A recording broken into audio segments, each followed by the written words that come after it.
Welcome to my sewing room.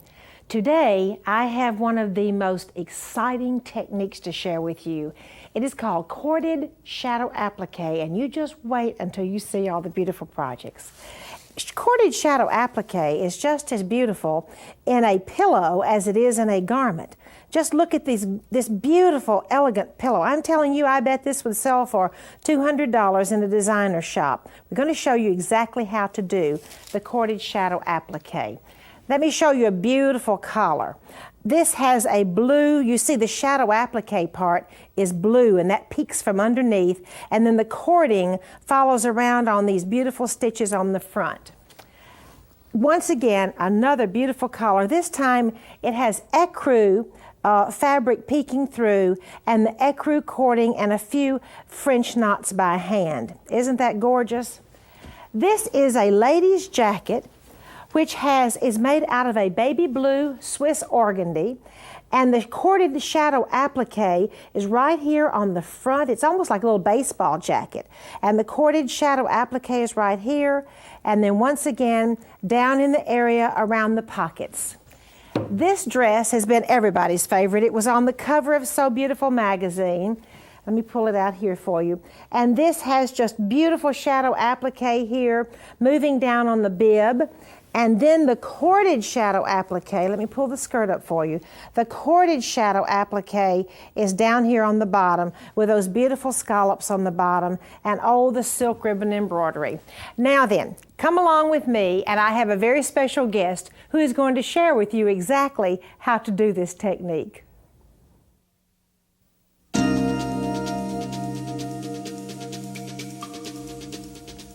I am so pleased to have as my guest today my very close friend Louise Bayard.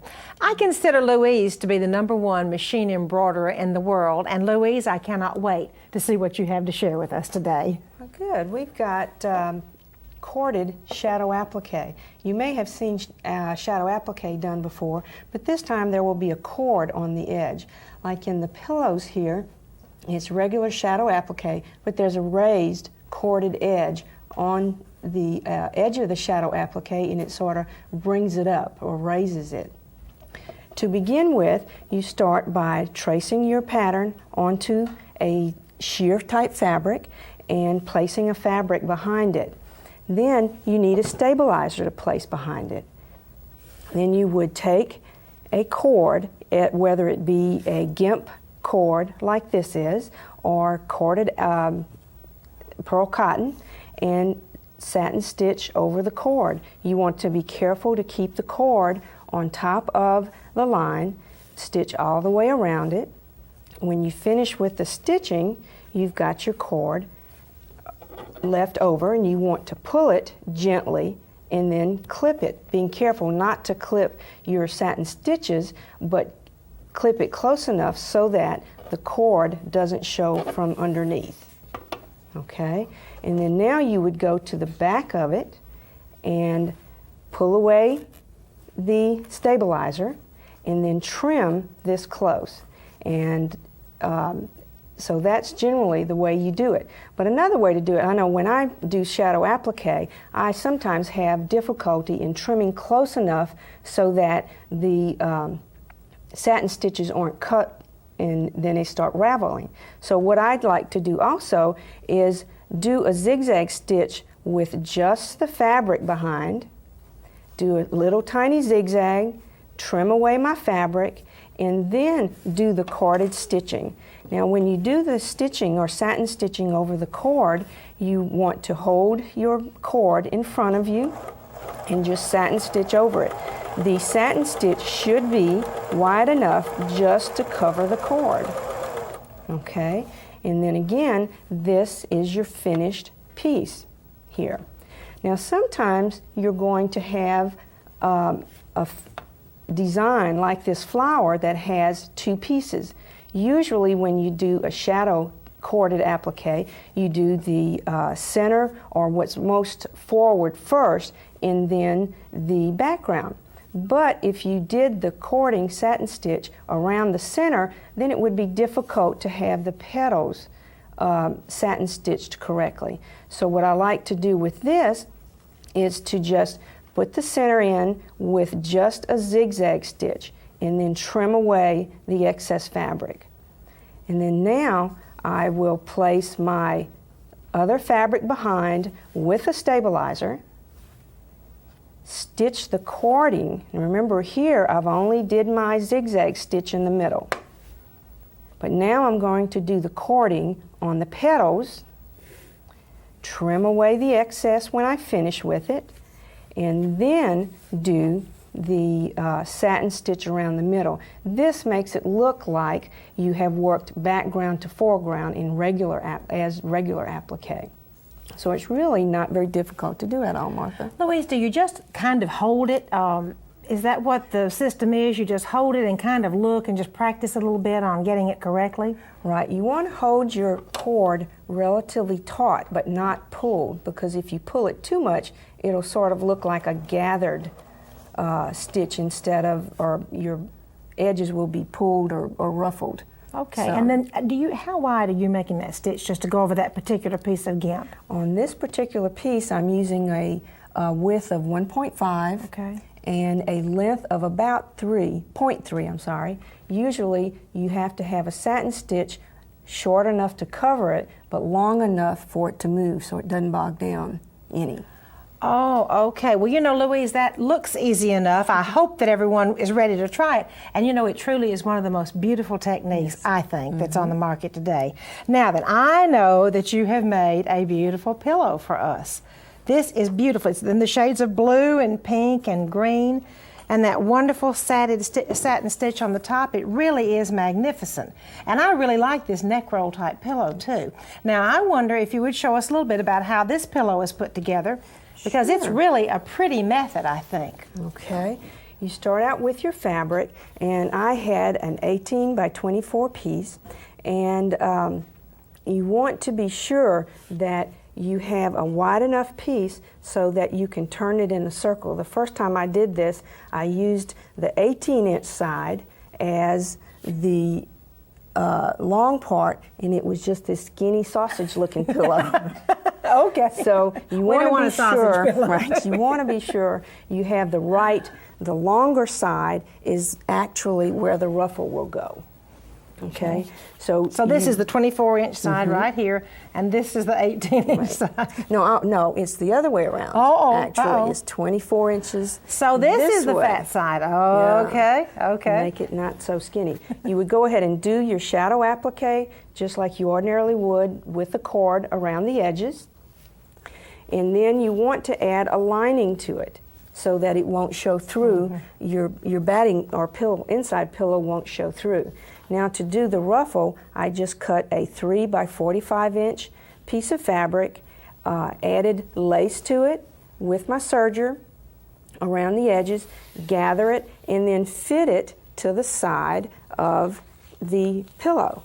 After you fit the ruffle to the side, then you want to put it in a roll and sew the ruffle completely from the tip of one ruffle all the way down to the tip of the other ruffle. Okay?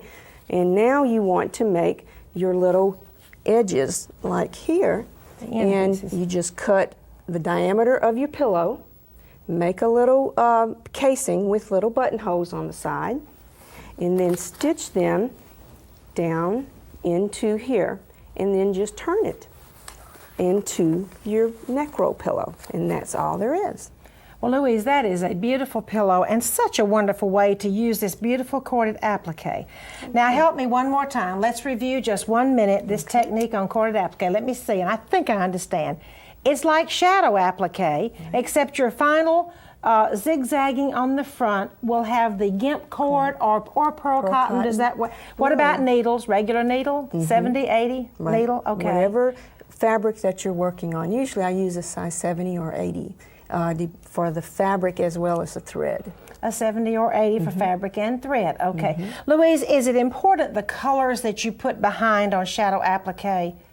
You want the colors to show through well enough so that it's very opaque. The color shows up instead of just your white fabric. Does like a bright color show up better, or a deep color, or what? When you use it, you want relatively bright colors. The dark colors, like dark orange and such, ends up looking a grayish or getting a washed out color. So the bright colors do look better. Well, Louise, I am just fascinated with this, and I really think it's a lot easier than it looks, and especially the way you teach it, it's a lot easier than it looks. And next, I have a wonderful home decorating project for you that is a little bit different version of shadow corded applique.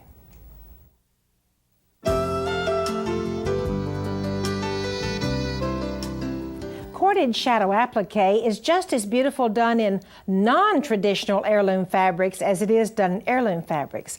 This pillow, to me and my staff, looks like it's one of those that came out of one of those fabulous designer books, you know, those catalogs with the $100 and the $200 pillows.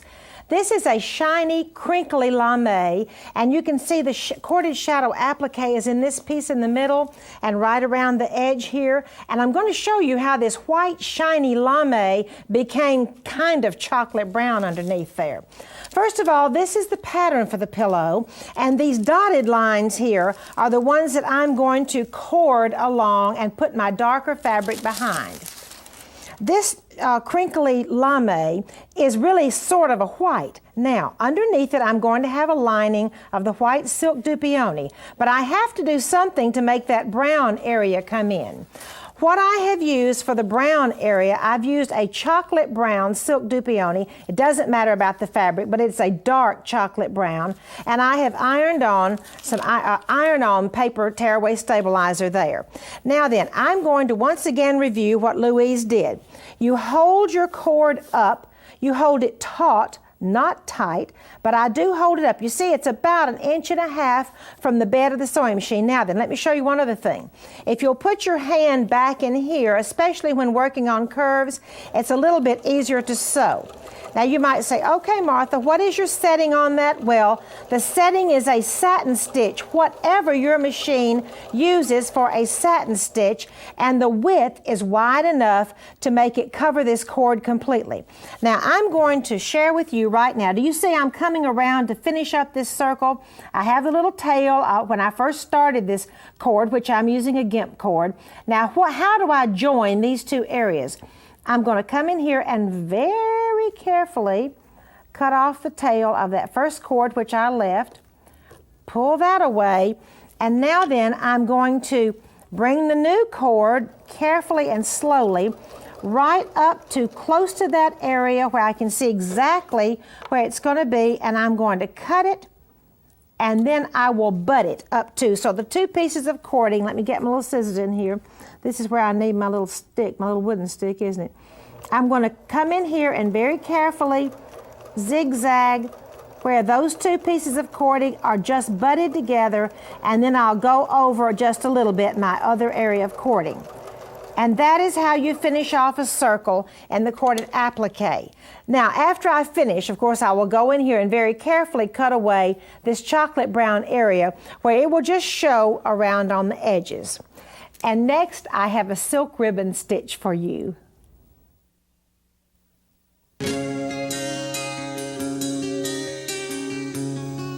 Today, I am so pleased to have as my guest Beverly Sheldrick from New Zealand. Beverly is the author of a silk ribbon book entitled Colonial Inspirations. She is also a guest designer for So Beautiful magazine. Beverly, welcome to the show. Thank you, Martha. It's a pleasure to be here. Today, I'd like to talk to your viewers about needle weaving. This is a very pretty effect which you can achieve. We do all these beautiful flowers, but baskets have always been a great favourite right down through the centuries. And so we've done all these beautiful flowers here. You can see here on this lovely vest and also on this little needle case. And we've put this little woven basket at the bottom, and it just finishes off beautifully, doesn't it? Yes, it really does. Now, ladies, this is very, very easy to do. You can see here that I have done a little sample, and I've just taken the stitches across. Then I've taken the second colour and woven it through. So it's so simple to do, but the effect is just so attractive. So we're just going to do a couple of stitches across like that, keeping the thread on the flat and just being careful to go across, judging it so that your ribbon is just lying flat like that without any twists. And you can also just go up from one side, come back up here, and taking it across to there, and once more coming up again on this side like that. Now there's nothing difficult about that at all. Now the next step is to bring the needle up here from the bottom, and we're just going to weave it in and out this ribbon. And I find it's much easier if you use the blunt end of your needle. You don't spike it then, so we're just going to go over and under and over and under, just like that, making sure that we keep that ribbon flat like that. And we'll put it in here like this. Come back up again here like that. Do be careful that when you come up, that you've got it the same distance. We've got a little twist there, so it's not lying quite as flat as I would like it to. So we'll just quickly take that one out and haul it through. And then we'll come back down again like this and weaving it through like this, so that it goes alternatively. What I went under the last time goes over this time. And just once more, make sure that it's lying flat beside each one. If you feel it's a little ugly around here, then you will see on this sample here how there's just been a little chain stitch run along the bottom there, or you could do either a little stem stitch or some stitch like that to just give it a pleasant finish. Isn't that easy? You know, Beverly, it really is. And I'm like you, I love baskets. Aren't they wonderful? Yeah, really, really. They Thank you are. so much, Beverly. And next I have a magnificent doll dress for you.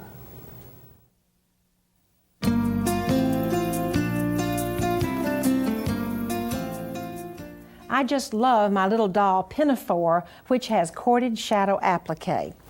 If you look at this beautiful little dress, by the way, the dress is made of a really sweet handkerchief linen, and the Pinafore is made of Swiss batiste. You can see the shadow applique, little loop right up here, the corded shadow applique right on the bodice. Then coming down the dress, isn't that sweet the way the little loops shadow applique? It's a pale peach underneath that shows through and a pale peach on the top. Let me turn this up a little bit so you can see that pale peach underneath. Let's review one more time how shadow applique is done, corded shadow applique, and then let me share with you how the cording was done on this Pinafore. Okay, the blue is the Pinafore, the color that's going to show through, and the Pinafore is white. Okay, right sides to right sides, sew in the hem. Then turn it where the blue is underneath, and therefore you have your instant hem. I have one that's already pressed. This has your hem in your Pinafore, and your blue is underneath. Can you see that blue fabric peeking through there? And the little loops have been traced on. Next, take a tiny zigzag and zigzag all the way around this work. Just zigzag in the color you are going to use. In other words, it would be in blue. And after that tiny zigzag, come back and cut away the fabric that will not be showing through. In other words, to make those loops. Then take your cord, and actually any cord you have in your sewing room will do. It doesn't have to be Gimp, just use whatever you have. This one just came out of a box of knitting stuff.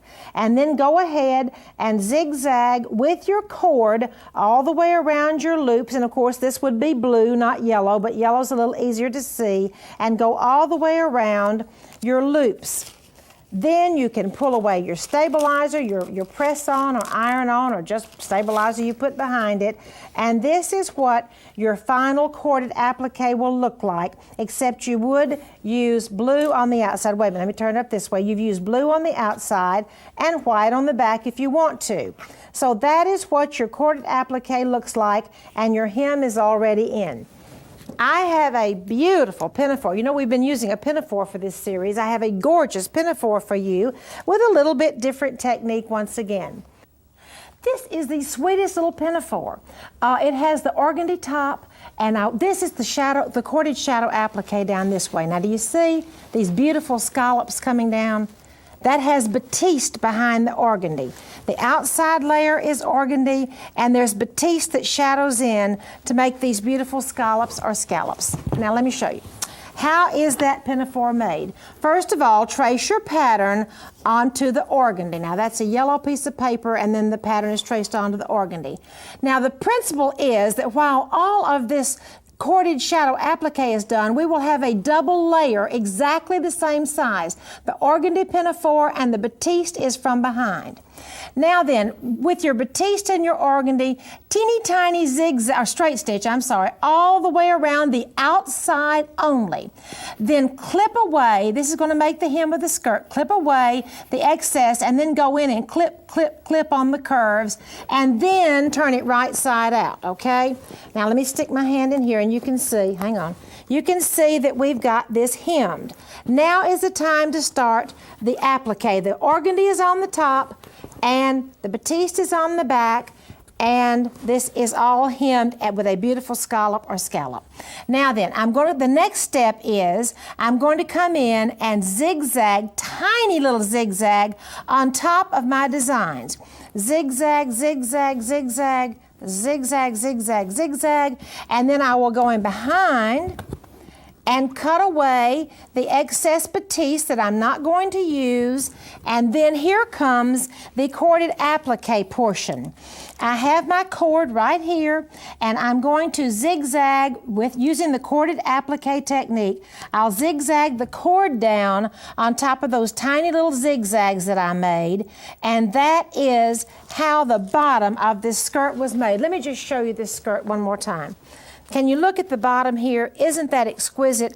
That is white batiste behind the organdy on the front, and these layers have been corded. This layer, this layer, this layer, this layer, and this layer.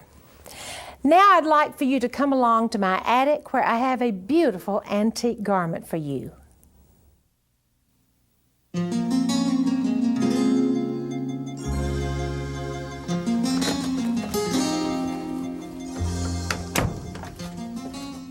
Welcome to my attic. Here in my grandmother's trunk, I have a wonderful blouse for you with some really interesting details. If you will look at the front of this blouse, let's kind of examine. By the way, this beautiful lace, it looks like it's almost done with the corded applique. It looks like it's been zigzagged. I think it actually was made in Switzerland, though. Now look at this. There is a set of 9 tucks right here on the front that come down, and they are released pin tucks. Let's go on down and look at the whole front of this blouse. It is so pretty, the way the embroidery comes down and the lace is right there in the middle with the fabric cut out from behind it. Now, if you'll come back up with me for just a minute, let's examine the rest of these pin tucks. They're fascinating. Over here on the shoulder, there is a set of 3 pin tucks. And actually, these aren't pin tucks, these are folded tucks. And they are released tucks also. Now then, I'm going to go to the sleeve because this is a truly magnificent sleeve. Can you see these sets of pin tucks? It's 1, 2, 3, 4, 5, 6. Now, as I travel on down the sleeve, those pin tucks run the full length of the sleeve. And then at the bottom of this sleeve, there is a little point, which I think is so pretty. You see the 6 pin tucks and that little point, which would have come over about halfway down on the hand. Now, I'm going to turn this blouse over on the back and show you some more beautiful pin tucks. This time, it's a different number also. 1, 2, 3, 4, 5. 3 sets of 5 pin tucks run down the back of this blouse, which has magnificent, almost rounded pearl buttons on it. I hope you've had as much fun in my sewing room as I have today. Thank you for joining me, and I'd like to invite you next time.